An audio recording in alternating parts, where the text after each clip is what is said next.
यीशु को सब कुछ दो, क्योंकि उसी के द्वारा उद्धार पाना है, जीती आत्मा का दान उसे दो, तन मन और धन उसे दो, अपने यीशु को सब कुछ दो, क्योंकि उसी के द्वारा उद्धार पाना है, जीती आत्मा का दान उसे दो, तन मन और धन उसे दो।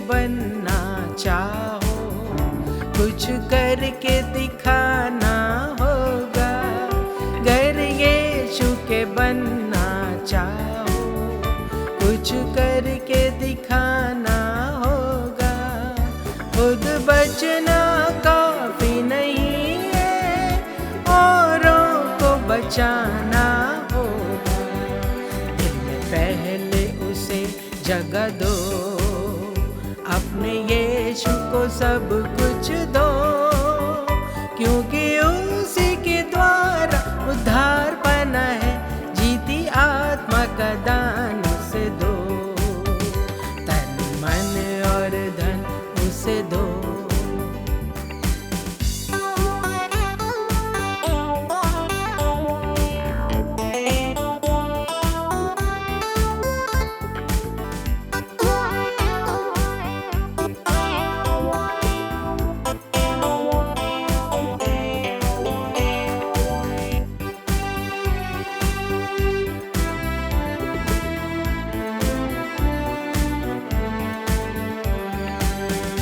यीशु नाम को अपना कहना, जैसे कांटों की राहों पे चलना, यीशु नाम को अपना कहना, जैसे कांटों की राहों पे चलना, और सच्चे मसीही बनना, संग क्रूस पे उसके चढ़ना, जिंदा रहने की शक्ति ले लो, अपने यीशु को सब कुछ दो, क्योंकि उसी के द्वारा उद्धार पाना है, जीती आत्मा का दान उसे दो, तन मन और धन उसे दो, अपने यीशु को सब कुछ दो, क्योंकि उसी के द्वारा उद्धार पाना है, जीती आत्मा का दान उसे दो। Good morning everybody. सुबह का सलाम बोलूँगी सबको, और सैबत स्कूल में सबका स्वागत है। और आइए हम अपने आप को महसूस करें कि आज सैबत की आराधना में हम ऑनलाइन सर्विस में आ सकते हैं और एकजुट हो सकते हैं। आज की सैबत की आराधना में सैबत के बारे में लिखा है कि ये वो समय है जब हम अपनी दुनियावी बातों से दूर होके हम यीशु मसीह के ऊपर फोकस करते हैं। इससे पहले कि हम आज के प्रोग्राम में जाएंगे, आइए हम अपनी आंखों को बंद करें और दुआ में शरीक होते हैं। पिता परमेश्वर, आपका धन्यवाद करते हैं इस ज़िंदगी के लिए, खासकर इस मौके के लिए कि हम सैबत के दिन आपके सामने आ सकें। खुदा बाप, आपका धन्यवाद करना चाहते हैं इस अच्छी सेहत के लिए। आपने हमें उन लाखों लोगों में से महफूज रखा है खुदा बाप, जो इस समय बहुत परेशानी में है, जो कोरोना वायरस से पीड़ित हैं। आपने हमें इस ब्लेसिंग के साथ अभी महफूज रखा, आपका धन्यवाद देना चाहते हैं। उन पेशेंट्स के लिए खास दुआ मांगना चाहते हैं खुदा बाप, जो इस समय सफ़र कर रहे हैं। आप उनके साथ होइए, अपना हाथ, चंगाई वाला हाथ उनके ऊपर रखिए, होने दीजिए खुदा बाप, कि आने वाले दिनों में वो भी अपने आप को चंगाई महसूस करके आपकी नाम की हमदो सना गा सकें। मांगती हूँ यीशु मसीह के नाम से, आमीन। Good morning, happy sabbath. इस ऑनलाइन सर्विस में मैं आप सभी का स्वागत करती हूँ। जैसे कि हम देखते हैं कि बचपन में हमने बहुत सारी बाइबल में से कहानियाँ सुनी हैं। हम बच्चों को सिखाते भी हैं उन कहानियों को। आज हम सैबत स्कूल में सीखते हैं, सैबत स्कूल में सिखाते भी हैं, लेकिन उनमें से बहुत सारी कहानियाँ ऐसी हैं जिनको हम सिखाते तो हैं, लेकिन हम कभी ये नहीं सोचते कि उन कहानियों से हमें क्या लेसन्स मिलते हैं। इसी तरीके से जो मेरी फेवरेट कहानी है, जो बचपन से लेके आज तक मुझे बहुत पसंद है, वो कहानी नोआ की है। तो आज जो नोआ की कहानी से मैंने कुछ लेसन सीखे हैं, मैं चाहती हूँ मैं उन लेसन्स को आपके साथ भी शेयर करूँ। जैसे कि नोआ की कहानी से हमारा पहला लेसन जो मैंने सीखा है कि हम खुदा को कभी कभी जो हम गलतियाँ कर देते हैं उस तरीके से किस तरीके से दुख पहुँचाते हैं। हम अपनी, अगर खुदा के बारे में बात करें तो हम अपनी गलतियों से, छोटी छोटी गलतियां जो हम अनजाने में भी कर देते हैं, हम उन गलतियों से खुदा को बहुत ज़्यादा निराश करते हैं।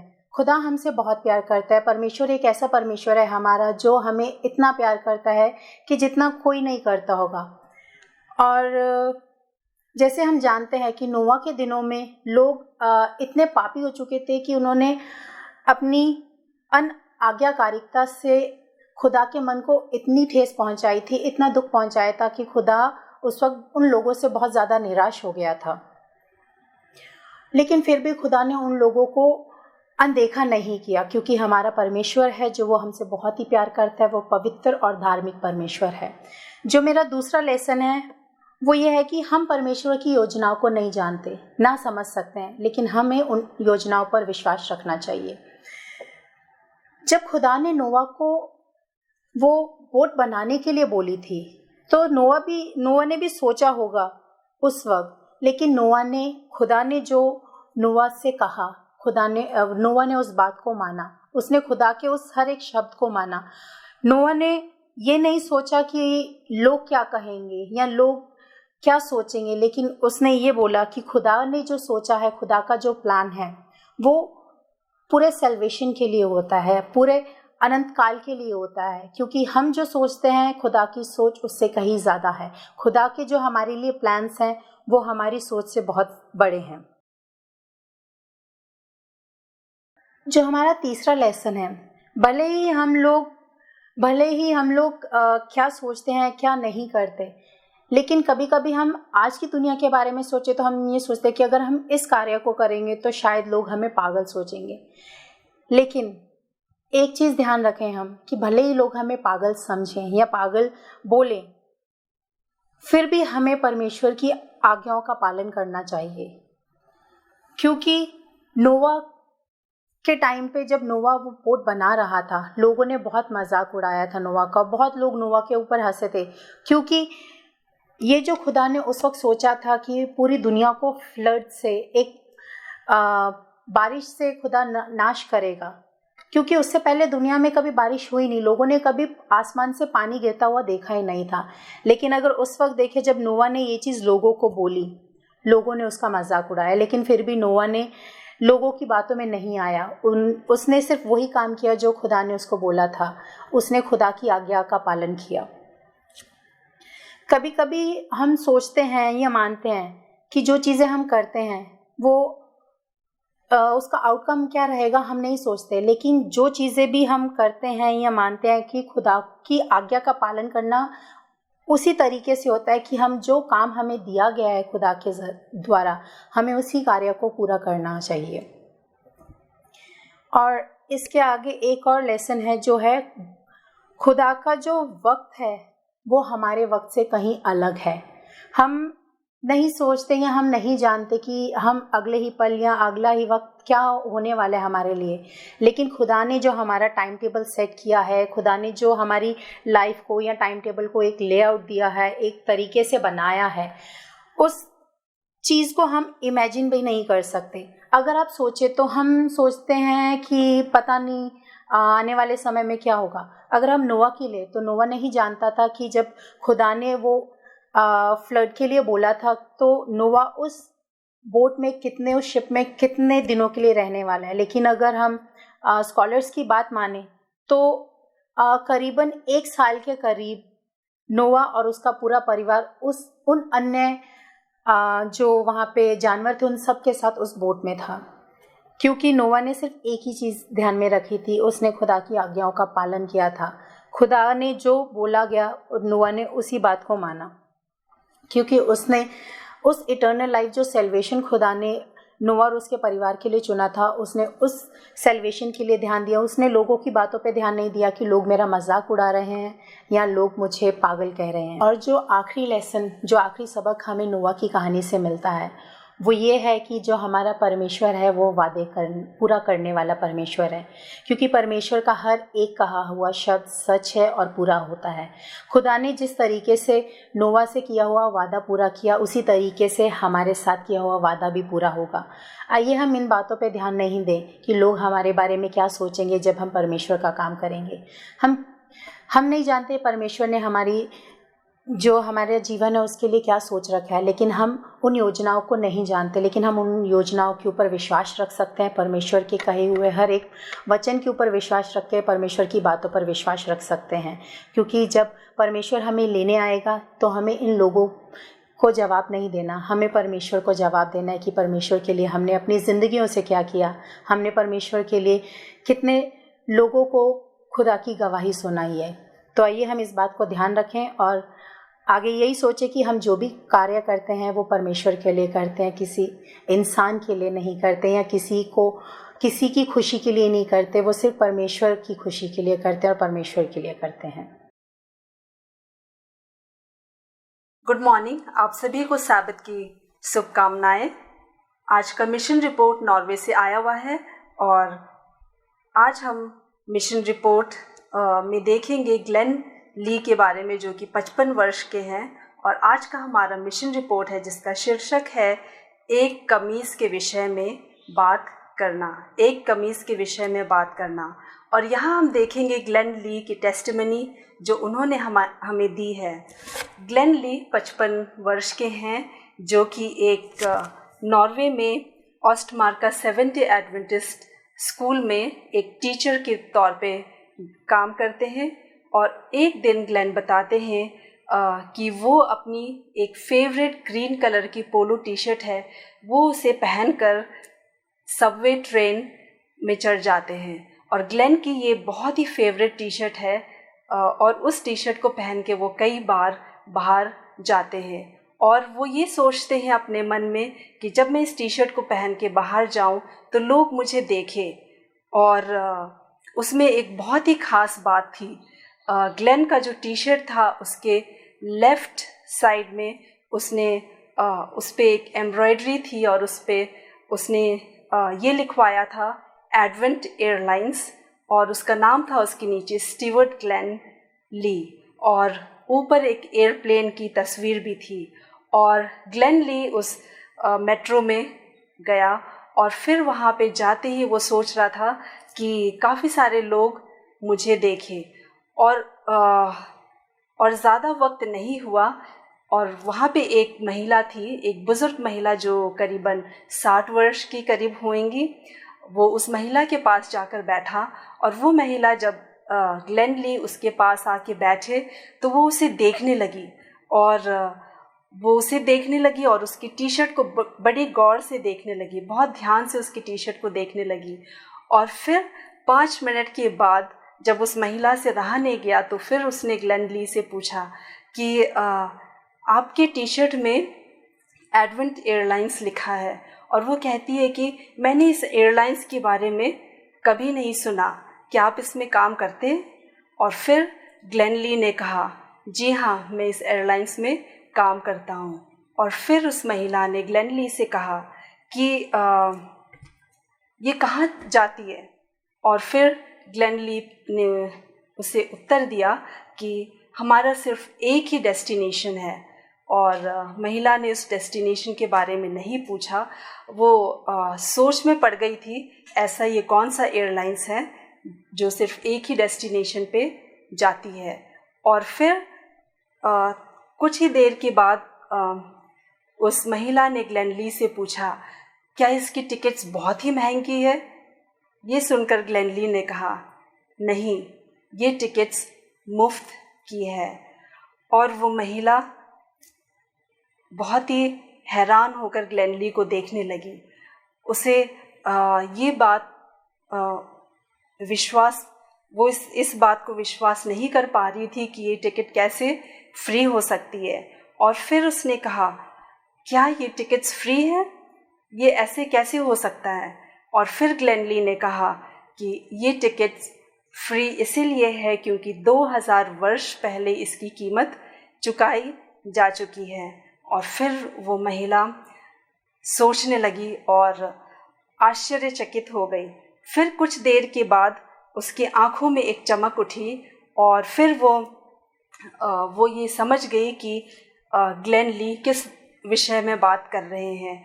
और फिर उसने कहा कि पर मेरे साथ ऐसा है कि मैं स्वर्ग पे, मेरा विश्वास स्वर्ग पे नहीं है, मैं स्वर्ग पे विश्वास नहीं कर सकती हूँ। ग्लेनली ये बात सुनते ही उनसे पूछा कि ऐसा क्यों है कि आप स्वर्ग पे विश्वास नहीं करती है। फिर उस महिला ने ग्लेनली से कहा कि जब मैं बढ़ रही थी, जब मेरी परवरिश हो रही थी, तो मुझे इस रिलीजन को लेके काफ़ी सारे बैड एक्सपीरियंसेस हैं और इसीलिए मैं उस पर विश्वास नहीं करती। ये बात ग्लेन के लिए नई नहीं थी और उसने बहुत सारे लोगों के मुंह से यही बात सुनी थी। और फिर उसने उस महिला से कहा कि यदि आप बाइबल को आप फिर से पढ़ें, अपनी नई आँखों के द्वारा आप उस बाइबल को फिर से पढ़ें, तो शायद आपको इसके उत्तर मिल जाएंगे। और यहाँ पे बताया गया है कि नॉर्वे एक हाईली सेक्युलराइज सोसाइटी है और यहाँ पे करीबन 5.3 मिलियन पीपल है और इतने सारे लोगों के होने के बावजूद भी वहाँ पे सिर्फ 4500 एडवेंटिस्ट मेंबर्स हैं। और यही एक कारण है कि वहाँ पे लोग चर्च से दूर जाते हैं और वहाँ की मेंबरशिप बहुत ही कम है। और वो महिला जो ग्लेन के पास बैठी थी, उसके मन में बहुत सारे सवाल थे, बहुत सारे क्वेश्चंस थे जो वो ग्लेनली से पूछना चाहती थी। और फिर जब ग्लेनली ने उसे बताया बाइबल के बारे में और उन्होंने कहा उस महिला से कि अब बाइबल को पढ़ें, फिर वो महिला और भी सारे सवाल थी उसके पास जो वो ग्लेन से पूछना चाहती थी। और फिर करीबन 20 मिनट तक वो महिला ग्लेन के पास बैठी रही और उसके पास बहुत सारे डाउट्स थे, बहुत सारे क्वेश्चंस थे जो उन्होंने उससे पूछी। और ग्लेन ने बहुत ही आराम से उसे उसके सारे जवाबों का उत्तर दिया। फिर 20 मिनट के बाद उस महिला का स्टॉप आ गया और फिर वो ग्लेन से कहती है कि मुझे यहाँ पे उतरना होगा क्योंकि मेरा स्टॉप आ चुका है। और फिर वो महिला ग्लेन को धन्यवाद देती है कि उसने बहुत सारी बातें उससे की और वो ग्लेन से कहती है कि थैंक यू, आपने मुझे बहुत सारी बातें बताई है और मैं इन सब बातों को ध्यान में रखूँगी और आपने सोचने के लिए बहुत सारे विषय मुझे दिए हैं। मैं घर जाकर ज़रूर और भी कुछ इसके बारे में रिसर्च करूँगी। ग्लेन ने भी उसे कहा थैंक यू, और मैं यकीन करता हूँ कि जब आप जाएंगी वापस और बाइबल को पढ़ेंगी तो आपको वहाँ पे बहुत सारे आपके सवालों के उत्तर मिलेंगे। और ग्लेन ये बात सोचता है कि शायद आज मैंने ये टी शर्ट पहना वो इसी महिला के लिए था। मैं ये टी शर्ट यहाँ पे पहन के आया और मुझे मौका मिला कि मैं इस महिला से बातचीत करके खुदावंद के बारे में बता सकूं। ग्लेन ये बताते हैं कि जब गर्मी का मौसम रहता है वो बहुत बार इस टी शर्ट को पहनते हैं और बाहर निकलते हैं और वो ये सोचते हैं कि जब मैं ये टी शर्ट को पहन के बाहर निकलूं तो लोग मुझे देखें और उन्हें एक मौका मिले कि वो उन लोगों के साथ बातचीत करें और खुदावंद के बारे में बता सके। ग्लेन ये कहते हैं कि मैं बोल्ड नहीं हूँ कि मैं घरों में जाकर दरवाज़ा खटखटा कर लोगों को यीशु मसीह के बारे में बताऊं, पर मैं खुदा से बहुत प्यार करता हूं। और ग्लेन ये कहते हैं कि वो एक गॉस्पल आउटरीच में काम करना चाहते हैं और उन्हें एयरप्लेन से भी बहुत प्यार है, इसीलिए उन्होंने स्पेशली ये टी शर्ट एक जर्मनी कंपनी से ऑनलाइन ऑर्डर करी है ताकि वो इस टी शर्ट को पहन के खुदा के बारे में, खुदा के प्यार के बारे में लोगों को बता सके। ग्लेन को नहीं पता कि कितने लोग इस टी शर्ट के द्वारा या ग्लेन के द्वारा खुदा के पास आए हैं, पर उन्हें ये बात वो यकीन के साथ कह सकते हैं कि पवित्र आत्मा उनकी हेल्प करते हैं कि जब वो इस टी शर्ट को पहन के बाहर निकलते हैं, बहुत सारे लोग उस टी शर्ट को देखते हैं और वो उनसे बातचीत करते हैं। पवित्र आत्मा उन्हें दूसरे लोगों से बातचीत करने में मौका देते हैं। और ग्लेन ये कहते हैं कि ये मेरा काम नहीं है कि मैं लोगों को एडवेंटिस्ट बनाऊं, ये काम तो पवित्र आत्मा का है, मेरा काम सिर्फ बीज बोने का है। और जब भी मैं ये टी शर्ट को पहनता हूँ और बाहर निकलता हूँ, मुझे ये मौका मिलता है कि लोग मुझे देखते हैं और मुझसे सवाल पूछते हैं और मैं उन्हें खुदा के प्यार के बारे में बताता हूँ। ग्लेन यहाँ लिखते हैं कि वो ऑस्टमार्का 7 डे एडवेंटिस्ट स्कूल में टीचर हैं, जहाँ की करीबन 100 बच्चे हैं ग्रेड 1 से 10 के अंतराल। वहाँ पे 100 बच्चे हैं जो कि ओस्लो नॉर्वे में है। और वो ये भी बताते हैं कि वो बेथल 7 डे एडवेंटिस्ट चर्च के मेंबर भी रह चुके हैं और वहाँ के यूथ चर्च पास्टर भी रह चुके हैं। और वो ये बताना चाहते हैं कि 2017 में हमारी 13 सैबत ऑफरिंग के द्वारा से बेथल 7 डे एडवेंटिस्ट चर्च में एक यूथ कम्युनिटी सेंटर बनाई गई थी हमारे 13 सैबत की ऑफरिंग की हेल्प से। ग्लेन हम सब लोगों को धन्यवाद देना चाहते हैं कि हमने ऑफरिंग दी और उस ऑफरिंग से वहाँ पे एक यूथ कम्युनिटी सेंटर बन पाया। वो हमें धन्यवाद देना चाहते हैं। आइए जब हम अपनी ऑफरिंग्स दें, हम ग्लेन को याद रखें और ऐसे बहुत सारे लोग हैं जो खुदा के काम को कर रहे हैं वहाँ पे, हम उन्हें याद रखते हुए अपने ऑफरिंग्स को दें। Thank you. God bless you all.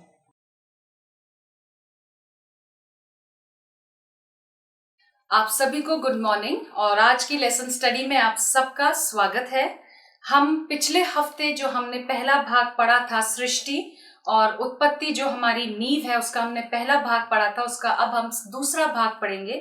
इस स्टडी में हम आगे और चलेंगे और बात करेंगे कि उत्पत्ति के बारे में और उत्पत्ति में जो सृष्टि के बारे में हम पढ़ते हैं कि परमेश्वर ने सृष्टि 6 दिन में इस दुनिया को बनाया, सृष्टि की रचना की, वो जानना और उसमें विश्वास करना क्यों हमारे लिए जरूरी है और क्यों ये हमारे विश्वास का एक अभिन्न अंग है। अगर हम इतिहास उठाकर देखें तो हम देखते हैं जितने साइंटिस्ट्स थे वो भी ओरिजिनली सारे परमेश्वर में और ईश्वर की रचना में विश्वास करते थे, जो कि हमारे आज के याद वचन में भी हम पाते हैं भजन संहिता 19:1 में कि आकाश मंडल भी क्या करता है, यहोवा की महिमा करता है। और अगर हम साइंटिस्ट्स में बहुत सारे नाम ले सकती हूँ, ग्रेगर मेंडल जो कि फादर ऑफ जेनेटिक्स माने जाते हैं, माइकल फैराडे, बेसिल Pascal, Samuel Morse, Wright brothers, Johannes Kepler, Isaac Newton, Robert Boyle, ये सारे लोग बहुत बड़े बड़े अपने ज़माने के साइंटिस्ट थे और ये सब परमेश्वर में विश्वास करते थे और मानते थे कि उनका जो वैज्ञानिक कार्य है वो केवल परमेश्वर की और महिमा करता है, क्योंकि वो परमेश्वर की सृष्टि को क्या करता है और बखान, उसका और बखूबी बखान जो है वो करता है। धीरे धीरे it is only after origin of species 19th century में हम देखते हैं फ्रेंच रेवोल्यूशन आया, age of enlightenment, age of reason start हुई और फिर धीरे धीरे साइंस और रिलीजन, साइंस और बाइबल जो थे दोनों अलग होते चले गए। और ये हमारे लिए आज के समय में जानना बहुत जरूरी है, ताकि ये समय बहुत जल्द आने वाला है जब हो सकता है आपको और मुझे अपने विश्वास को डिफेंड करना पड़े। और इसीलिए हमें ये समझना फर्स्ट ऑफ ऑल कि जो हम इस क्वार्टर में पढ़ रहे हैं कि पवित्र शास्त्र को हम कैसे समझें, कैसे उसकी स्टडी करें, कैसे उसको इंटरप्रेट करें, उसके साथ साथ क्रिएशन स्पेशली जब 99% दुनिया जो है या 90% दुनिया क्या मानती है, आज क्रिएशन के जो बाइबल का क्रिएशन स्टोरी है उसको बिलीव नहीं करती और उसको एक मिथ मानती है। हमें क्यों इसको समझना जरूरी है, ये हम आज अपने लेसन में जारी पिछले हफ्ते की कंटिन्यूएशन में रखते हुए सीखेंगे। मेरे साथ आज लेसन स्टडी में हमें डिस्कस करने के लिए मेरे साथ आज मंटू कुमार एंड नितिका सिंह हैं। आप दोनों का बहुत बहुत स्वागत। जैसे कि हम क्रिएशन की बात करते हैं तो कई बार ये कंट्रोवर्सी आती है कि अर्थ राउंड है कि फ्लैट है, और हम रेवलेशन 7:1 में भी पढ़ते हैं कि इसके बाद मैंने पृथ्वी के चारों कोनों पर 4 स्वर्गदूत देखे। तो क्या ये वर्स इस बात के बारे में बताती है कि पृथ्वी के 4 कोने हैं, मतलब एक फ्लैट अर्थ है?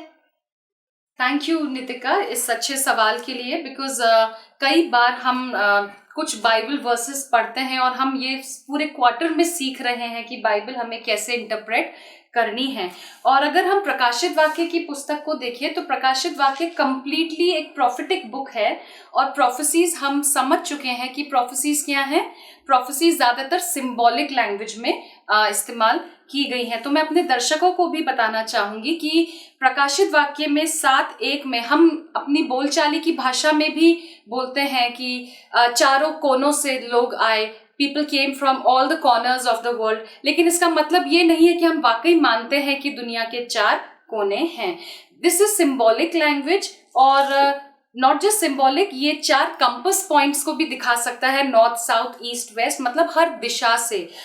ऐसा ही वर्स हम रेवलेशन प्रकाशित वाक्य 20:8 में भी पाते हैं, जहां लिखा है वह इन जातियों को जो पृथ्वी के चारों ओर होंगी।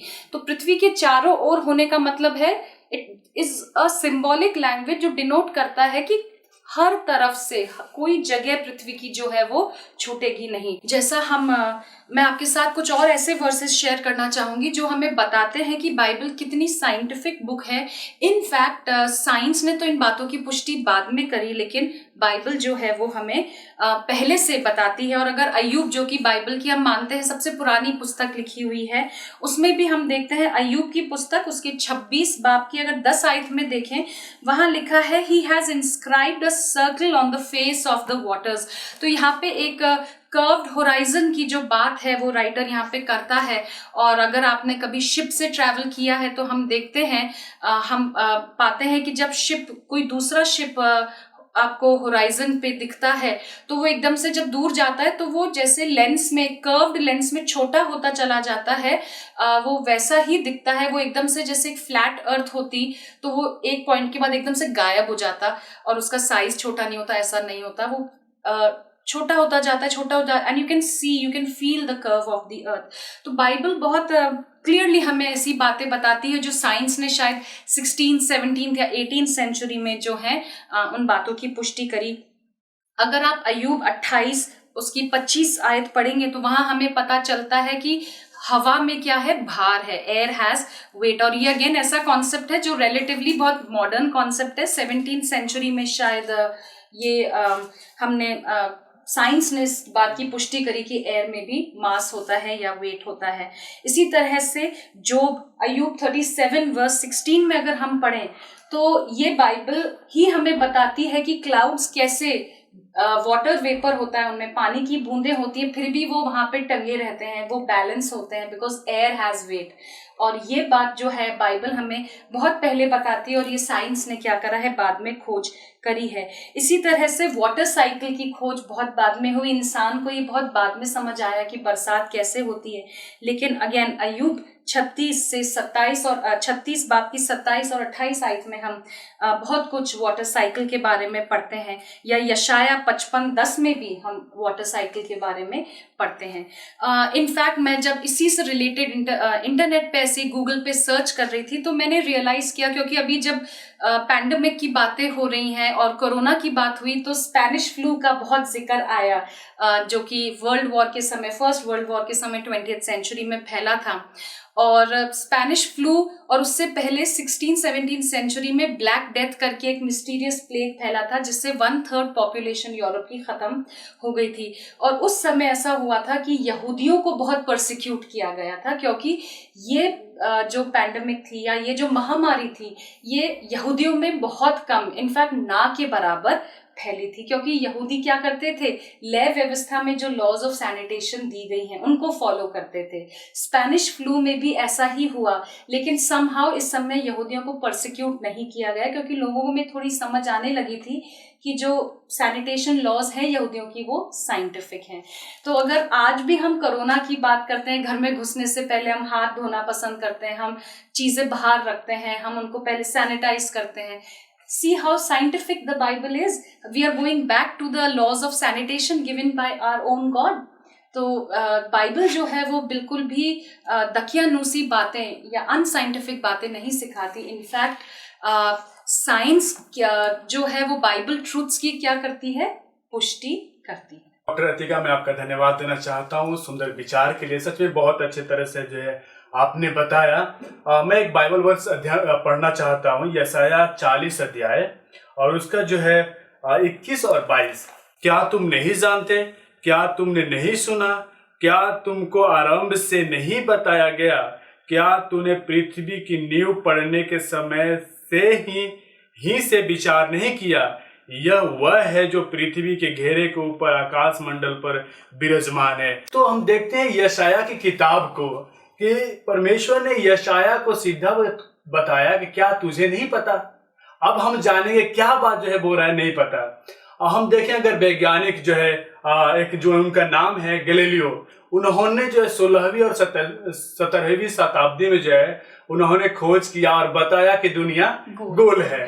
अगर हम बाइबल में देखें कि यशायाह को जो है परमेश्वर ने 6 शताब्दी में 7 शताब्दी में जो है पहले ही बता दिया था कि दुनिया गोल है। तो हम देखते हैं कि परमेश्वर ने वैज्ञानिकों से पहले ही बता दिया था। तो यदि सच में अगर हम बाइबल पढ़ते उस समय जब जब ये गैलीलियो ने जब खोज किया था, तो मुझे लगता है कि आज हम वैज्ञानिक होते हैं। अगर आज हमें पता होता कि दुनिया गोल है और हम जो है इस बात को जानते, तो सच में परमेश्वर महान है कि उसने जो है पहले ही बता दिया दुनिया गोल है। हमने जो है बड़े अच्छी तरह से जो है अध्ययन कर लिया कि खुदा ने जो है पृथ्वी को, इस दुनिया का जो निर्माण किया गोल है। अब जब आगे हम बढ़ते हैं तो एक सवाल पैदा होता है और सवाल ये है कि प्राचीन साहित्य में सृष्टि के विचार को कैसे हम प्रकट कर सकते हैं। Thank you Mantu. बहुत इम्पोर्टेंट सवाल आपने उठाया है कि क्रिएशन का जब हम स्टोरी बाइबल में पढ़ते हैं, और बहुत सारा अगर हम पुराना प्राचीन साहित्य उठाएं तो हर साहित्य में सृष्टि का कोई ना कोई मिथ जो है वहाँ दे रखा है।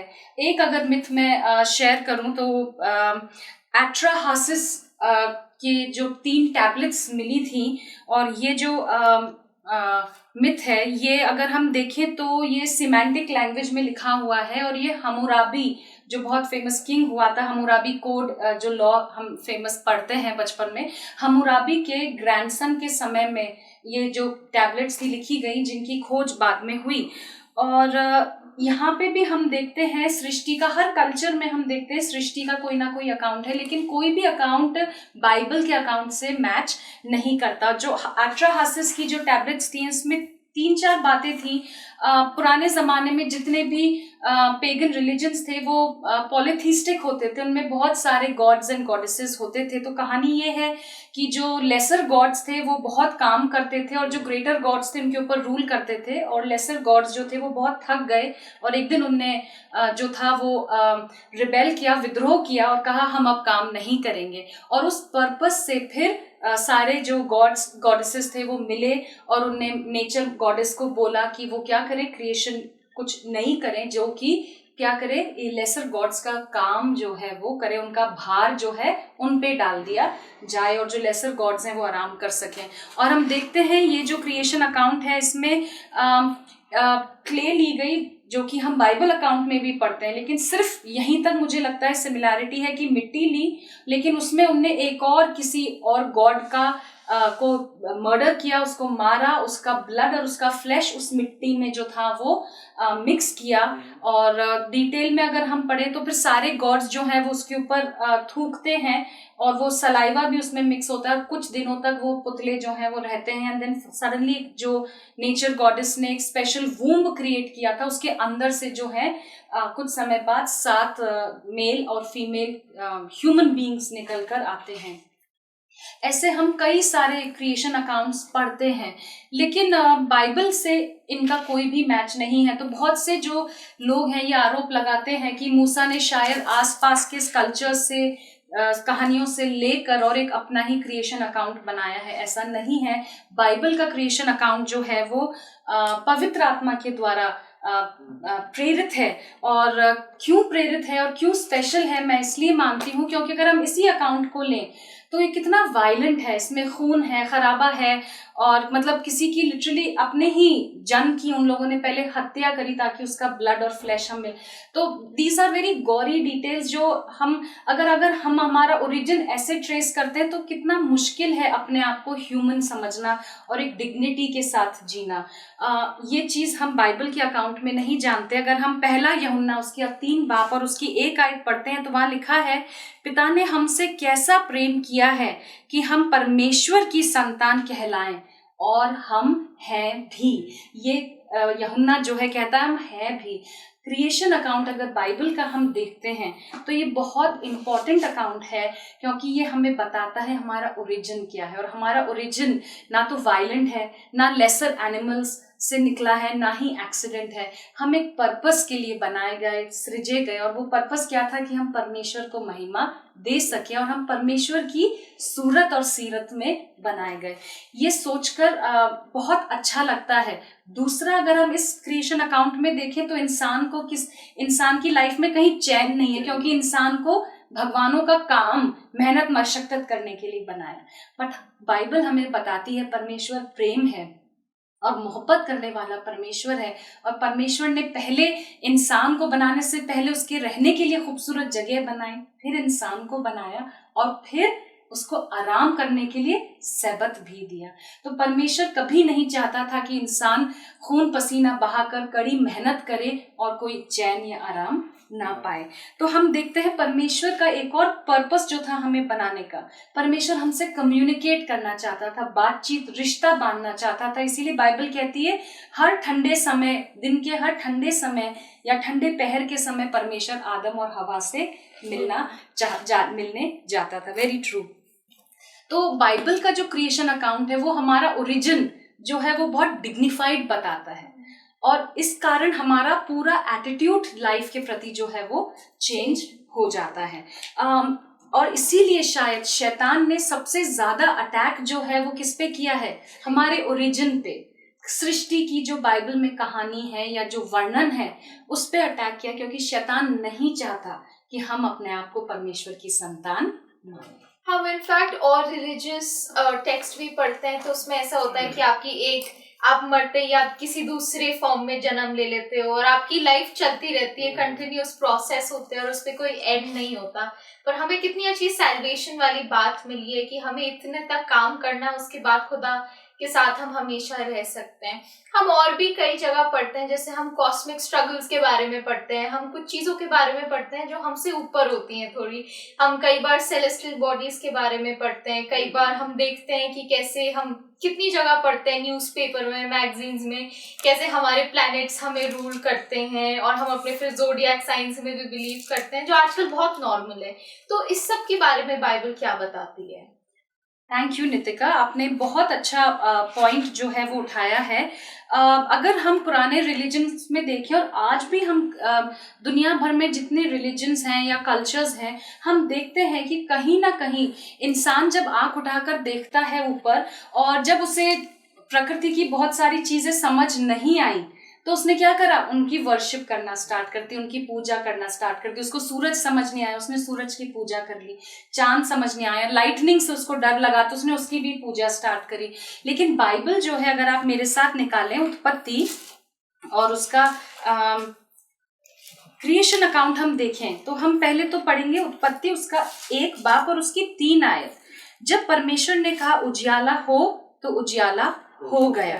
और यहाँ हम देखते हैं, यहाँ सिर्फ उजियाला बना है, रोशनी बनी है, और यहाँ पर अभी तक जो है वो सूरज या चांद या तारे कुछ भी नहीं बने। और अगर उसी में आगे 14वें वर्ष आयत में हम पढ़ते हैं, फिर परमेश्वर ने कहा दिन को रात से अलग करने के लिए आकाश के अंतर में ज्योतियां हों, और वे चिन्हों और नियत समयों और दिनों और वर्षों का कारण हो, और वे ज्योतियां आकाश के अंतर में पृथ्वी पर प्रकाश देने वाली भी ठहरे, और वैसा ही हो गया। तब परमेश्वर ने 2 बड़ी ज्योतियां बनाई, उनमें से बड़ी ज्योति को दिन पर प्रभुता और छोटी ज्योति को रात पर प्रभुता।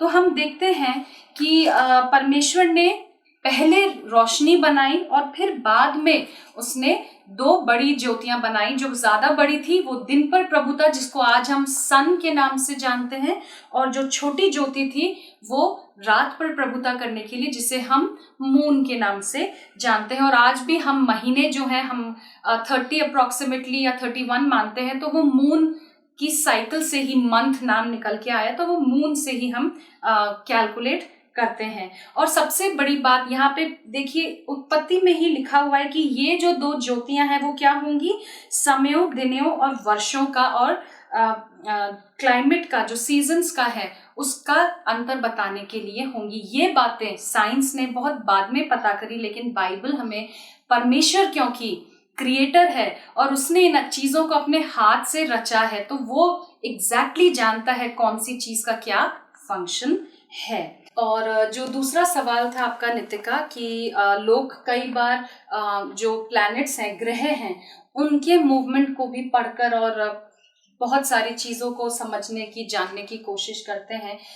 तो जैसा मैंने आपको बताया कि जो चीज़ें इंसान को वैज्ञानिक ज्ञान नहीं था, जब समझ नहीं आती थी, तो वो क्या करने लगा, उनकी परस्तिश करने लगा। लेकिन बाइबल जो है हमें बहुत क्लियरली बताती है, व्यवस्था विवरण उसका 18वां बाब और उसकी मैं 10 से पढ़ रही हूँ। तुझ में कोई ऐसा ना हो जो अपने बेटे या बेटी को आग में होम करके चढ़ाने वाला, या भावी कहने वाला, या शुभ अशुभ मुहूर्तों को मानने वाला, या टोना, या तांत्रिक, या बाजीगर, या ओझों से पूछने वाला, या भूत साधने वाला, या भूतों को जगाने वाला हो, क्योंकि जितने ऐसे काम करते हैं वे सब यहोवा के सम्मुख घृणित हैं।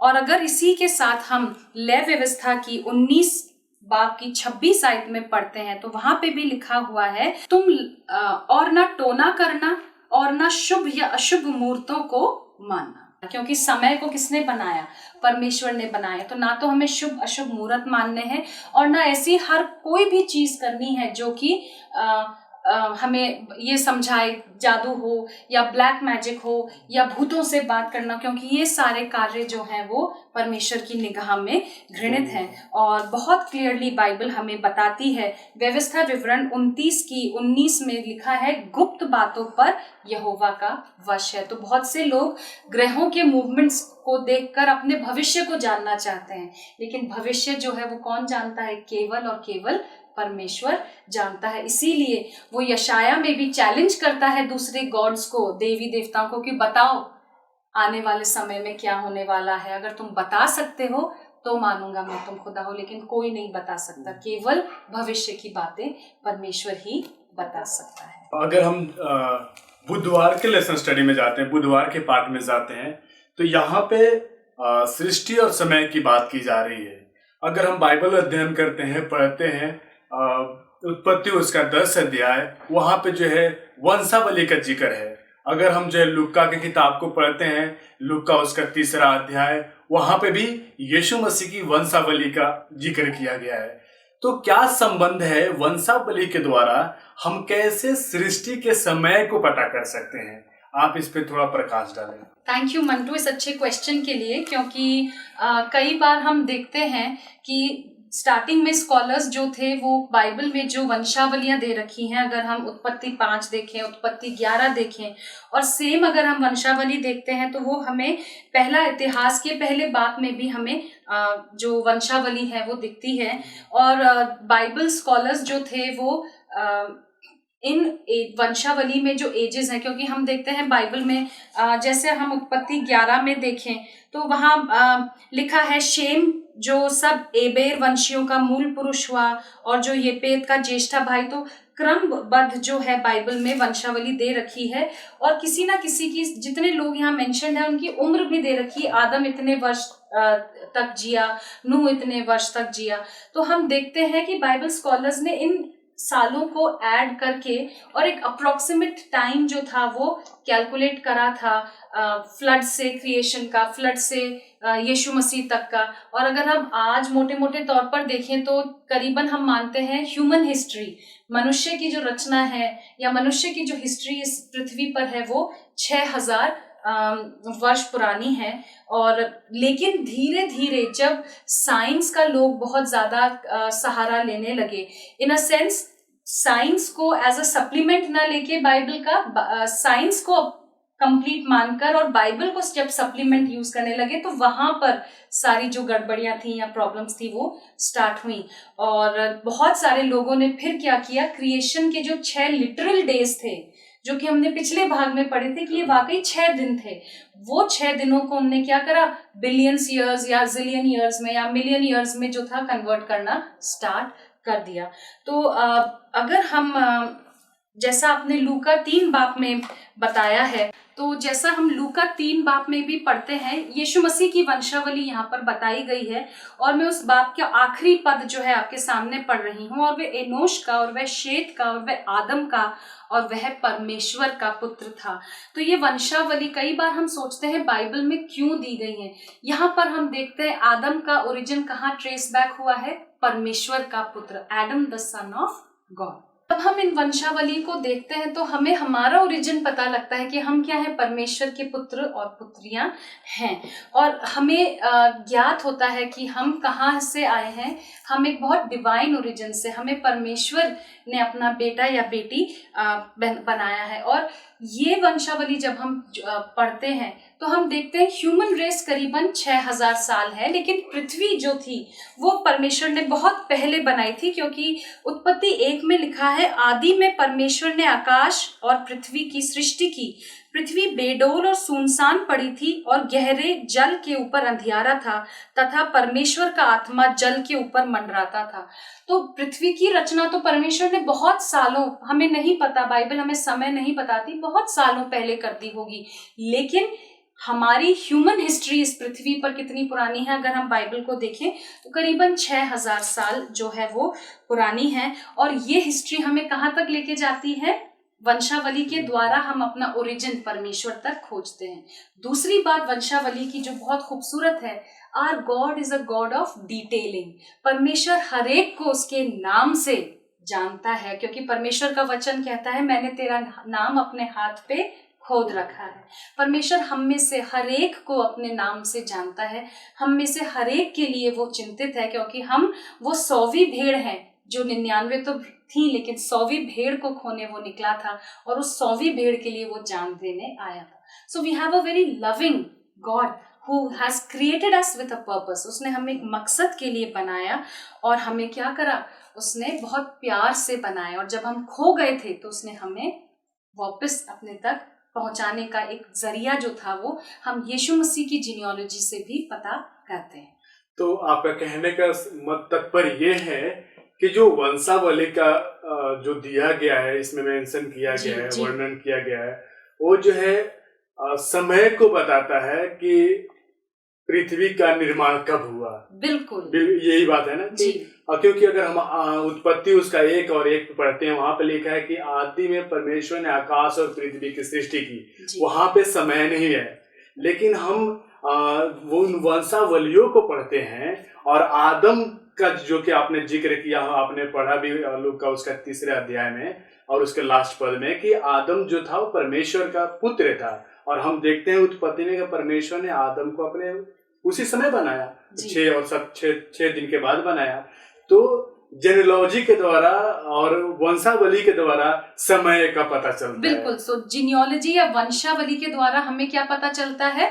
हमें हमारी हिस्ट्री जो है, इतिहास, हमारा खुद का इतिहास पता चलता है। मानव जाति के इतिहास के बारे में हमें पता चलता है। और हमें इसीलिए ये भी पता चलता है कि ये जो 6 दिन थे ये भी क्या थे? लिटरल थे, सिंबॉलिक नहीं थे। और 6 दिन का अंत कहाँ पे हुआ? 6ठे दिन इंसान को बनाया उसने, पूरी रचना, अपना कार्य खत्म किया, और 7वें दिन उसने इंसान के लिए क्या बनाया? विश्राम का दिन बनाया। हम जैसे न्यू टेस्टामेंट में भी पढ़ते हैं कि जीसस ने जो स्टोरी थी क्रिएशन की उसको लिटरली लिया, उसको सिंबॉलिक तरीके से नहीं लिया। और जितने भी उसके और डिसाइपल्स थे उन सब लोगों ने, इनफैक्ट पॉल ने हमेशा पुरानी बातें करी कि हम कैसे, हमारा क्रिएशन हुआ, कैसे हम बनाए गए।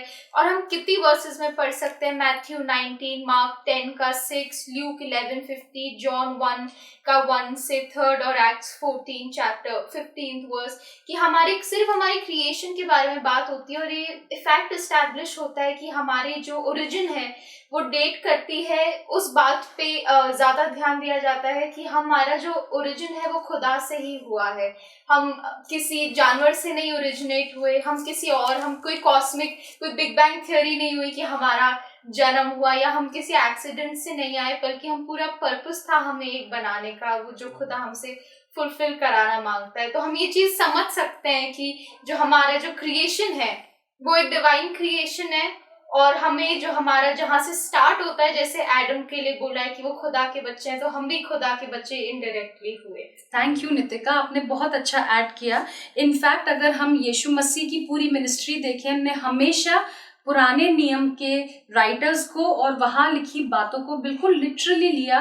और सारे चेले भी, अगर हम देखें, पौलुस जब एथेंस में घूम रहा था, और एथेंस उस समय ग्रीक कल्चर की बहुत बड़ी सिटी थी, वहाँ पे ग्रीक सिविलाइजेशन का गढ़ था वो, और पौलुस उन मूर्तियों के बीच में घूम रहा था। और वहाँ पे एक और मूर्ति थी, क्योंकि ग्रीक गॉड्स एंड गॉडेसेस इनन्यूमरस थे, और वहाँ पे एक और मूर्ति थी जहाँ लिखा था टू दी अननोन गॉड, एक अनजान परमेश्वर के लिए। और पौलुस वहीं से शुरुआत करता है। और पौलुस क्या नहीं जानता था कि ग्रीक लोगों के कितने भगवान हैं और उनकी क्या क्रिएशन की स्टोरी है? पौलुस जानता था। लेकिन पौलुस ने भी क्रिएशन जो बाइबल में दे रखी है, मूसा के द्वारा जो उत्पत्ति में लिखा हुआ है, उसको सच मानकर ही हर बार जो है प्रचार किया। और जब तक हम भी आज 21st सेंचुरी में भी, जब तक हम बाइबल की उत्पत्ति की बातों को लिटरल नहीं लेंगे और उन पर विश्वास नहीं करेंगे, हमारा आगे बढ़ना अपने मसीही विश्वास में बहुत मुश्किल है। क्योंकि ये नींव है बाइबल की, ये आधार है। यहाँ से हमें पता चलता है हम कौन हैं, हम यहाँ क्यों हैं और हम कहाँ जा रहे हैं। और मैं अपने दर्शकों को भी बताना चाहूंगी कि जब तक हमें हमारा ओरिजिन नहीं पता होगा, जो हमारी नींव है, हमारे अस्तित्व की नींव है, हमारे लिए इस धरती पर जीवन बिताना भी जो है वो बहुत मुश्किल हो जाएगा। क्योंकि अगर हम ये मानते हैं कि हम बंदरों से या किसी लेसर बीइंग से या अमीबा से ग्रेजुअली निकल कर और फिर इतने कॉम्प्लेक्स ह्यूमन बीइंग्स बन गए हैं, तो फिर आज के ज़माने में जिसे हम कट थ्रोट कंपटीशन, बोलने में भी इतना वायलेंट फ्रेज है, ये अच्छा नहीं लगता है, तो हम उसको क्यों बुरा मानते हैं? क्योंकि डार्विन की अगर हम पूरी किताब का टाइटल देखें, on the origin of species through a process of natural selection, और नेचुरल सिलेक्शन डार्विन क्या कहता है?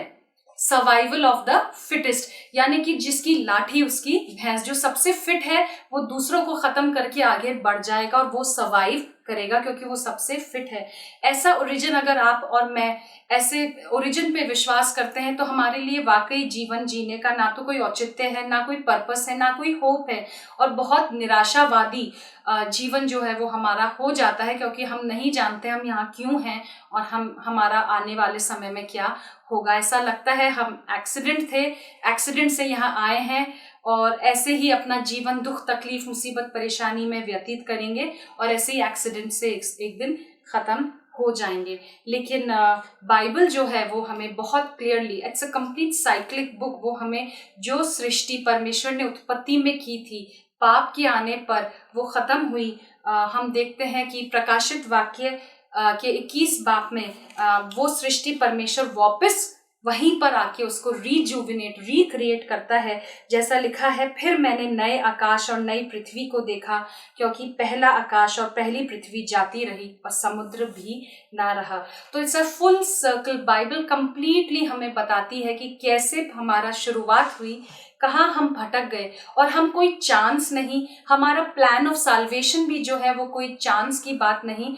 बहुत सोचा समझा साल्वेशन का प्लान हमारे बनाए जाने से पहले तैयार था कि हम अगर गलती करेंगे तो उसके लिए प्लान बी परमेश्वर ने पहले से तैयार करके रखा था। तो हम देखते हैं कि परमेश्वर जो है वो बहुत ही मास्टर क्रिएटर, और उसे हर चीज पता है और कैसे उसने सृजी है और उसका अंत कैसा होगा। और अगर हम बाइबल की क्रिएशन पर विश्वास करते हैं तो आपके और मेरी लाइफ को एक पर्पस मिलता है, एक आशा भी मिलती है, और हमें एक डेस्टिनेशन भी मिलता है कि हम कहाँ जा रहे हैं। जैसा मंटू ने लेसन में गैलीलियो के बारे में बताया, मैं आपको कंक्लूजन में बताना चाहूँगी। गैलीलियो 1642 में मर गए, और जब उसने अपने टेलीस्कोप से ये बताया था कि पृथ्वी गोल है, तो कैथोलिक चर्च जो था वो नाराज हो गया था, क्योंकि ये वो समय था जब चर्च जो था वो लोगों के पास बाइबल नहीं थी, और चर्च जो था वो बाइबल को इंटरप्रेट करके लोगों तक पहुंचाता था। और अपने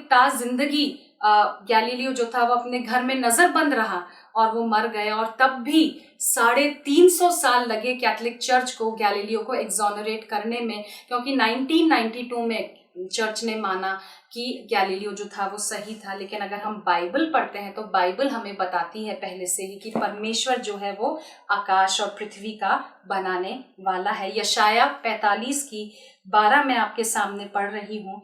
मैं ही ने पृथ्वी को बनाया और उसके ऊपर मनुष्यों को सृजा है। मैंने अपने ही हाथों से आकाश को ताना और उसके सारे गणों को आज्ञा दी है।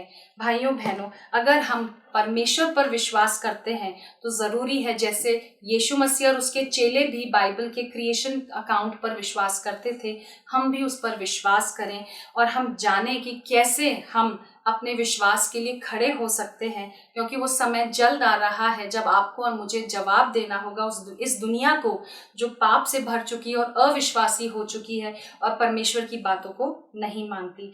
अंत में मैं स्पिरिचुअल गिफ्ट्स बुक 3 में से मिसेस वाइट का एक कोट आपके सामने पढ़ना चाहूंगी। When men leave the word of God in regard to the history of creation and seek to account for God's creative works upon natural principles, they are upon a boundless ocean of uncertainty. Mrs white बहुत साफ तौर से कहती हैं कि जब लोग Bible में दिया गया जो सृष्टि का वर्णन है उसको छोड़कर दूसरी जगहों पर भटकने लगते हैं तो वो किसकी समान है? एक कश्ती के समान है जो ओशन में है और जिसकी कोई पतवार या कोई कैप्टन नहीं है। साइंस जो है, विज्ञान जो है, वो बाइबल के बातों की पुष्टि करती है और हमें उसको वैसे ही प्रयोग में लेना चाहिए, ना कि ऐसा कि साइंस के प्रमाणों को हम बाइबल की पुष्टि करने के लिए इस्तेमाल में करें। आइए हम परमेश्वर के वचन को पढ़ें, उसको समझें और उस पर यकीन करें, क्योंकि ये वचन हमें हमारा मकसद बताता है और हमें हमारी मंजिल की ओर लेकर जाता है। परमेश्वर हम सबको आशीष दे।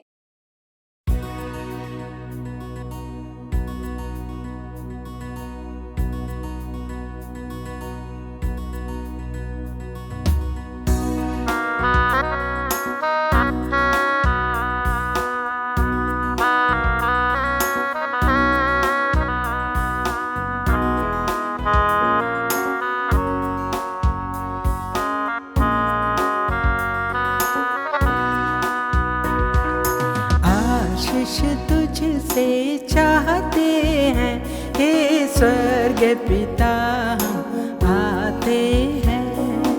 आशीष तुझसे चाहते हैं हे स्वर्ग पिता, हम आते हैं।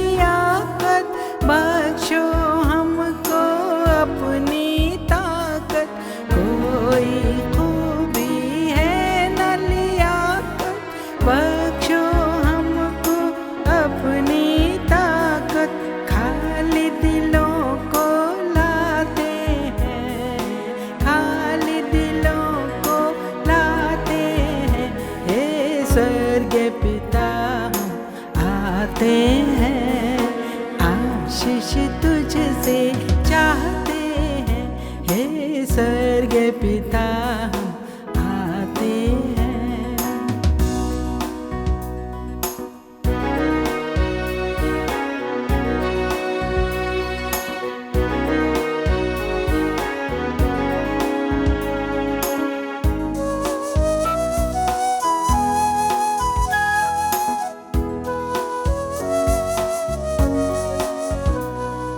हमने बहुत खताएं की हैं, रहे निकम्मे जफाएं की हैं।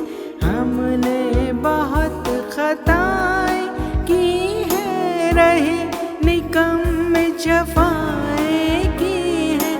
शर्म से सर झुक जाते हैं, शर्म से सिर झुक जाते हैं, हे स्वर्ग पिता हम आते हैं, आशीष तुझसे चाहते हैं, हे स्वर्ग पिता हम आते हैं।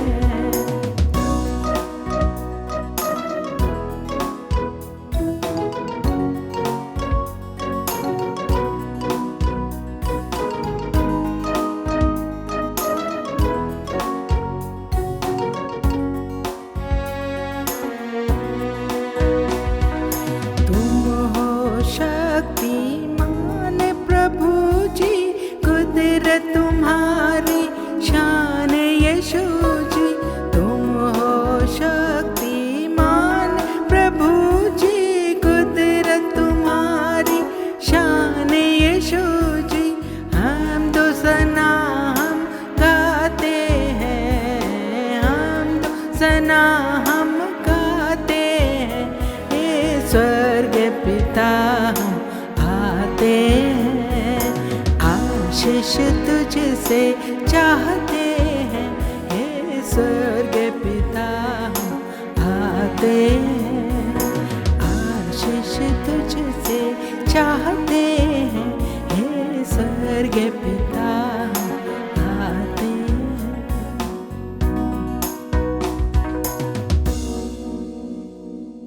Good morning. सैबत की शुभकामनाएं आप सबों को। होप एट होम सैबत सर्विस में आपका स्वागत है। आज का हमारा स्क्रिप्चर रीडिंग रोमियो की पुस्तक 12 अध्याय उसके 2 आयत से ली गई है। उसमें इस प्रकार लिखता है, इस संसार के सादृश ना बनो, परंतु तुम्हारे मन के नए हो जाने से तुम्हारा चाल चलन भी बदलता जाए, जिससे तुम परमेश्वर की भली और भावती और सिद्ध इच्छा अनुभव से मालूम करते रहो। इस वचन के सुने जाने और पढ़े जाने में परमेश्वर हमें आशीष दे। आज का हमारा वक्ता है पास्टर उमेश नाग।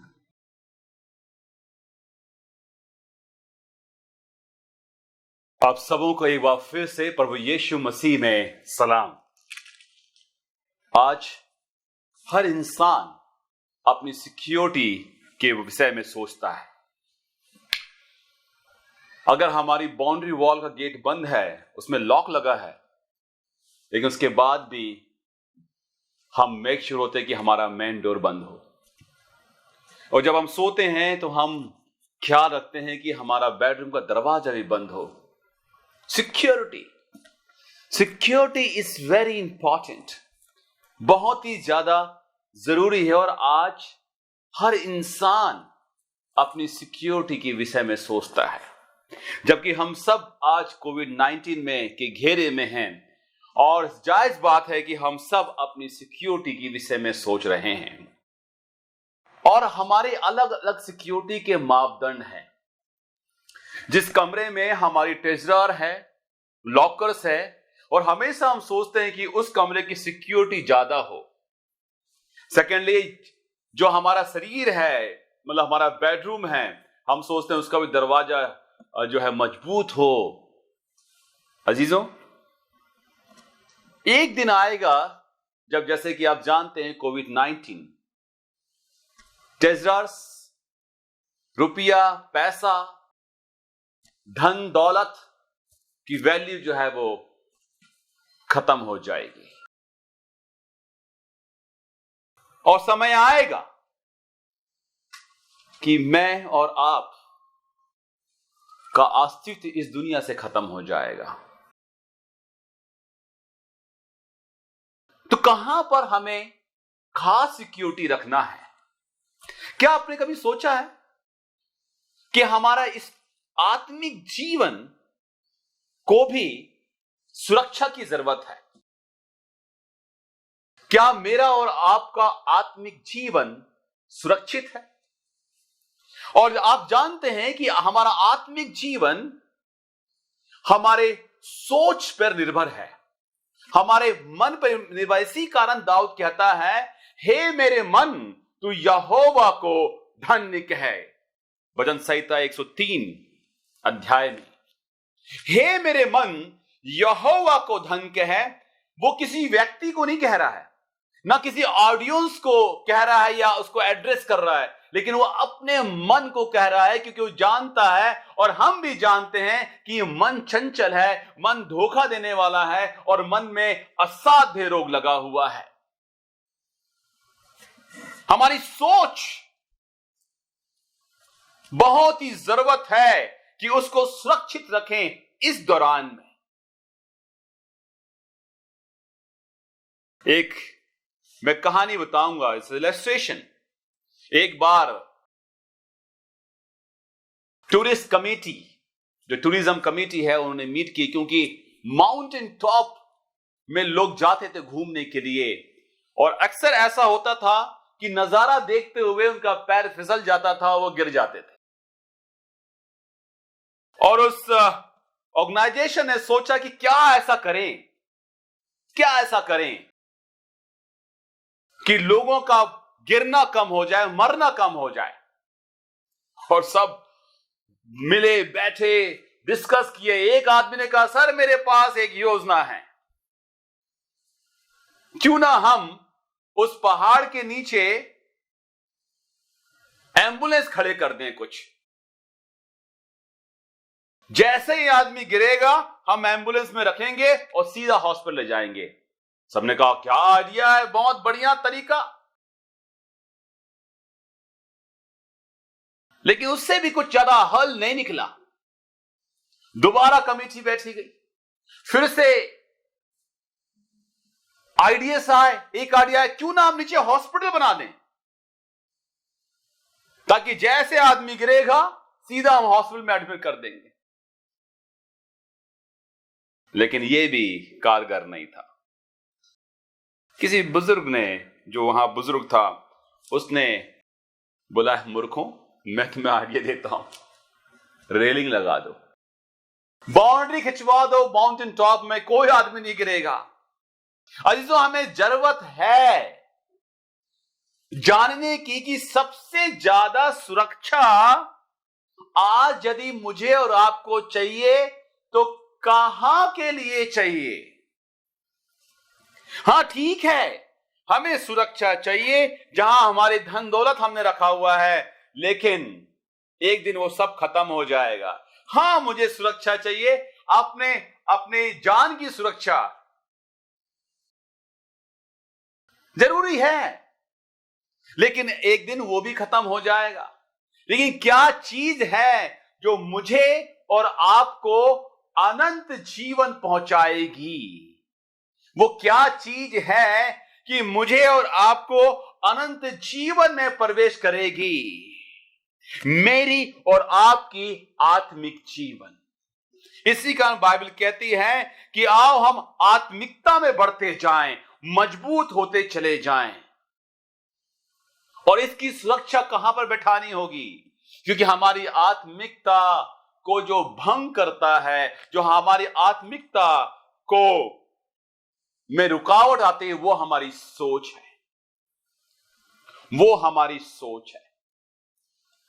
क्या मैं सही सोचता हूं? इस दुनिया में एक सबसे बड़ी समस्या जो है, हर इंसान वो ये सोचता है कि जो वो सोचता है वो सही सोचता है, लेकिन हर बार ऐसा नहीं होता है। तो आइए देखें कि परमेश्वर का कलाम हमसे क्या कह रहा है। आज आपने पढ़ा आज के स्क्रिप्चर रीडिंग में हमने पढ़ा रोमियो की पुस्तक उसका 12वां अध्याय और दूसरी आयत।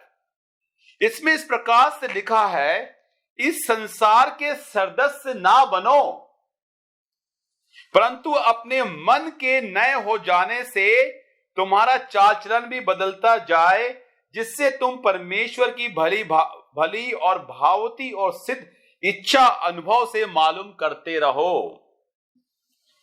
तुम्हारा मन नए हो जाने से, तुम्हारे मन के नए हो जाने से किस प्रकार से जरूरत है इस मन को नया करने के लिए। दाऊद कहता है कि प्रभु मुझे स्थिर मन दे। कैसे? तो क्या जरूरत है हमें सुरक्षा की एक बाउंड्री लगाने की, ताकि ये मन जो सोचे वो सही सोचे।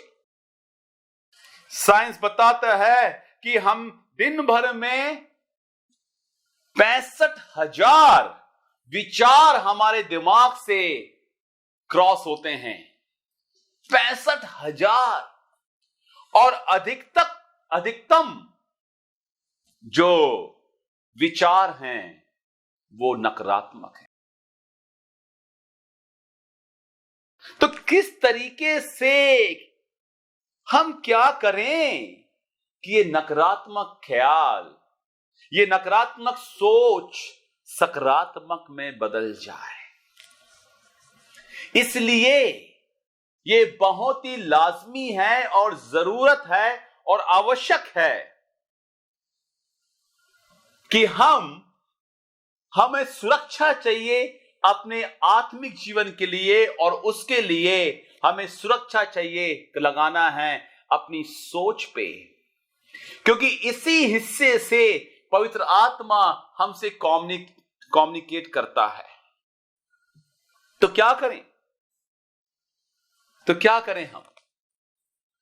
हमें चाहिए, नंबर 1 मैं आपको बताना चाहूंगा कि हमारी सोच जो है वो प्योर हो। अजी, तो क्या मैं अपनी सोच को शुद्ध रखता हूं कि नहीं? क्या मैं अपनी सोच को शुद्ध रखता हूं?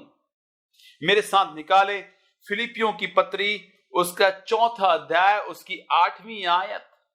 इसमें इस प्रकार से लिखा है, इसलिए हे भाइयों, जो बातें सत्य है, जो बातें आदरणीय हैं, जो बातें उचित हैं, जो बातें पवित्र हैं, और जो बातें सुहावनी हैं, और जो बातें मन भावनी हैं, अर्थात जो भी सद्गुण और प्रशंसा की बातें हैं, उन पर ध्यान लगाया करो। तो हमारी सोच कहां हो? किस और हम सोचें? किन बातों में हम सोचें? थिंक प्योर थॉट्स, क्योंकि शुरुआत जो पाप की है वो हमारे सोच से होती है। क्या आपने कभी सोचा है कि हमें उन गुनाहों की भी माफी मांगना बहुत जरूरी है, उस पाप के भी माफी मांगना बहुत जरूरी है जो हमारी सोच से होता है। हां, यदि हम फिजिकली कुछ गलत करते हैं, यदि चोरी, व्यभिचार और व्हाटएवर, हमारा परमेश्वर महान है और हमको माफ करता है। लेकिन क्या करना होता है उसके लिए, माफी मांगने के लिए? कि पहले अपने गुनाहों को एक्सेप्ट करना होता है, उसको मान लेना होता है, तब वो हमारे गुनाहों को माफ करता है। तो क्या हमने उस गुनाहों की भी माफी मांगा है जो हमारी सोच से हुई है? प्रभु यीशु मसीह बहुत ही साफ तरीके से बताते हैं कि यदि तुम कुछ सोचते भी हो अपने मन में, तो तुम गुनाह कर लेते हो। तो क्या आज जरूरत नहीं है कि मैं अपने आप को जांच लूं कि मैं जो सोचता हूं, जो मैं विचार करता हूं, कहीं ऐसा तो नहीं कि मैं सारी अशुद्ध चीजों को अपने दिमाग में डाल रहा हूं, सारी अशुद्ध चीजों को अपने दिमाग में डाल रहा हूं। और अपनी सोच के कारण मैंने दिमाग में, अपने मन में एक दरवाजा खोल दिया है जिससे कि सारा कचरा मेरे दिमाग के अंदर जा रहा है। तो क्या आज जरूरत नहीं है कि हम एक अलर्ट सिस्टम लगाएं? Don't allow impure things in your heart. अपने मन में किसी भी किस्म का अपवित्र चीज या अशुद्ध चीज आने ना दें, क्योंकि जब यह अशुद्ध चीज आता है और आने वाले समय में वो सोच हमारी डेवलप होती है, हम उस विषय में सोचते हैं और एक समय आता है कि वो ही सोच जो अशुद्ध है वो हमारे एक्शन में परिवर्तित हो जाता है, और वही एक्शन जब हम लगातार करते हैं तो हमारी आदत में बन जाती है। अजीजों, ये बहुत जरूरी है कि वे एनालाइज, असेसमेंट कि हम क्या सोचते हैं। ये जांचना बहुत जरूरी है, हम क्या सोचते हैं। थिंक प्योर थॉट, हमेशा शुद्ध सोचें, प्योर विचार रखें। यदि अशुद्ध चीज आती है वहीं पर घुटने टेकें, प्रार्थना करें। तो सोच कहां से उत्पन्न होती है? हमारे देखने से, हमारे सुनने से, हमारे खाने से भी, लेकिन सबसे ज्यादा महत्वपूर्ण है हमारे देखने से। जब अदन की वाटिका में हवा उस पेड़ के पास आई जिसके लिए परमेश्वर ने मना किया था कि इस पेड़ का फल को मत खाना, और सबसे पहले शैतान ने वो फल दिखाया और उसने कहा देख, और उसने देखी। वाकई ये देखने में मन भावना है। ये इन आंखों के द्वारा, ये आंख ऐसे दरवाजे हैं जो बहुत सारी इम्प्योरिटी को, बहुत सारी अशुद्धता को हमारे अंदर लेके चले जाती है, जिससे हमारा आत्मिक जीवन में बड़ी बाधा आ जाती है, जिससे आत्मिक जीवन में हम रुक जाते हैं और हम अपने आप को परमेश्वर से दूर कर देते हैं। तो क्या यह जरूरी नहीं है कि इन दरवाजों को, आंख रूपी जो हमारे जीवन के अंदर अशुद्ध चीज लेके आती है, उसको उसमें अलर्ट लगाएं और वही चीज इंसर्ट होने दें जिससे हमारा आत्मिक जीवन मजबूत होता हो। वही चीज इन कानों के अंदर जाए जिससे हमारा आत्मिक जीवन मजबूत होता हो। और यदि कोई ऐसी चीजें हम सुन रहे हैं जिससे हमारा आत्मिक जीवन में रुकावट आएगी, जो अशुद्ध है, उसको रोक दें, घुटनों में आ जाएं और कहें, हे खुदावन, हे प्रभु यीशु मसीह, तू अपने लहू को लगा दे ताकि मैं जो कुछ भी सुनूं उसमें सिर्फ तेरी महिमा हो, और जो कुछ भी देखूं उसमें सिर्फ तेरी महिमा हो, और जो कुछ भी मैं बोलूं उसमें सिर्फ तेरी महिमा हो। Pure thoughts. उसके बाद बहुत जरूरी है दूसरा नंबर जो मैं आपको बताना चाहता हूं, क्या मैं हमेशा सकारात्मक सोचता हूं या मेरे दिमाग में हमेशा नकारात्मक ख्याल आते हैं? आज बहुत सारे लोग हैं जो सिर्फ और सिर्फ नकारात्मक सोचते हैं। आज कोविड-19 है और बहुत सारे लोग जो अकेले हैं, लोनली हैं, क्वारंटाइन में हैं, उनके दिमाग में बहुत सारी नकारात्मक सोच आती है। ये जायज भी है, लेकिन जरूरत है कि हम इस नकारात्मक सोच को सकारात्मकता में कैसे बदलें, क्योंकि नकारात्मक सोच ना कि हमारे शरीर के लिए नुकसान है, ना कि हमारे दिमाग के लिए नुकसान है, परंतु हमारे आत्मिक जीवन में भी बहुत बड़ी रुकावट है। और हमको चाहिए कि हम सकारात्मक जिए, सकारात्मक सोचें। और ये कैसे आएगा? ये सिर्फ सकारात्मक पढ़ने से आएगा। एक थिंक पॉजिटिव। हमें जरूरत है कि हम एक सकारात्मक सोच रखें।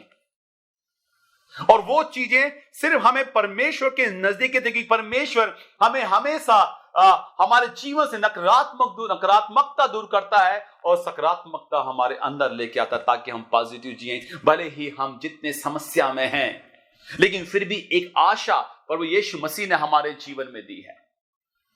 और वो नहीं चाहता कि हम नकारात्मक में जिएं, वो नहीं चाहता कि हमारे दिमाग में एक नेगेटिविटी हो। आज इसलिए बहुत लोग डिप्रेशन में जा रहे हैं, डिस्करेज हो रहे हैं। अजीजों, हमें चाहिए कि हम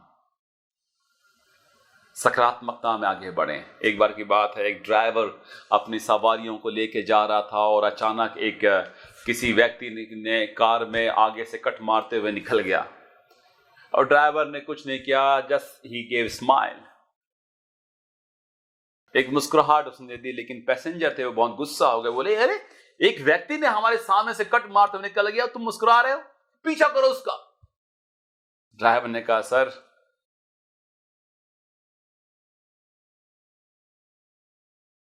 कोई बात नहीं, जाने दीजिए, नहीं पीछा करो उसका। फिर ड्राइवर ने कहा कि सर ऐसा ही दिमाग जो है उसमें ऐसी जगह है जहां जहां अगर हम ऐसी बातों को लें, रिवेंज लें या नकारात्मक सोचें, तो वहां कचरा इकट्ठा होते चले जाता है। और जब कचरा इकट्ठा होता है तो वहां पर चूहे आते हैं और डिस्टर्ब करते हैं दिमाग को, और जीवन को डिस्टर्ब कर देते हैं। और चूहों को देख के सांप आता है और वो हमसे पाप कराता है। तो हमारे दिमाग में कचरा इकट्ठा ना होने दे। और आज की डेट में, आज के समय में हर जगह से, चाहे आप सोशल मीडिया देख लें, चाहे आप न्यूज देख लें, हर जगह सिर्फ नकारात्मकता भरी हुई है। हर जगह नकारात्मकता है, विरोधाभासी है। बच के रहें इनसे, प्रवेश ना होने दें हमें अपने दिमाग में, और आगे बढ़ते जाएं।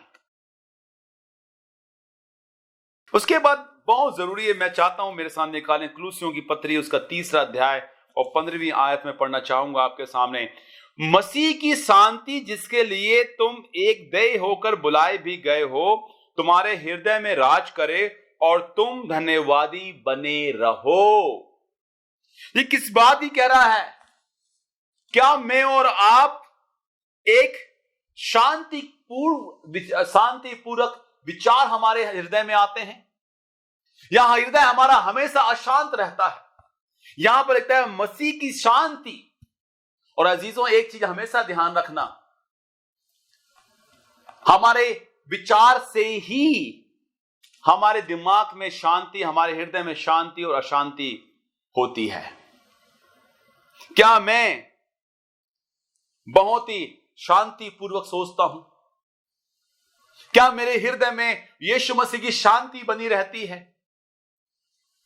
यदि नहीं, तो हमें जरूरत है एक मेजरमेंट लेना, एक जांचना, और उस चीज को जांचना कि क्या मेरे अंदर शांति है, क्या मैं सोचता हूं, किस चीज के द्वारा, कौन सी विंडो, कौन से दरवाजे खुले हुए हैं जिसके द्वारा अशांति मेरे अंदर आ रही है। ऐसी कैसी मेरी सोच है, ऐसी कैसी मेरी कल्पनाएं हैं जिस कारण से मेरे जीवन में अशांति रहती है। और अगर हां रहती है, तो एक है शांति का राजकुमार प्रभु यीशु मसीह।